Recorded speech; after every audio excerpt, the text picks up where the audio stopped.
Let's make street-style butter corn. Start by pressure cooking fresh corn cobs and letting them cool. Cut the cobs and carefully remove all the kernels.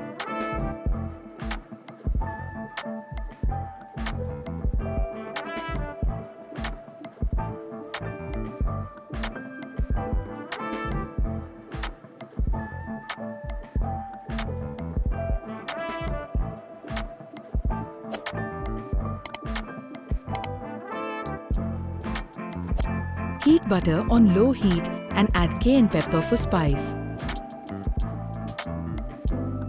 Add black salt and the corn kernels.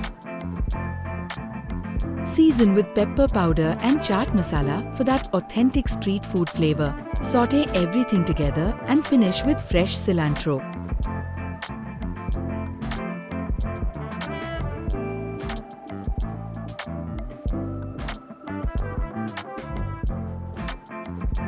Your delicious street-style butter corn is ready to enjoy.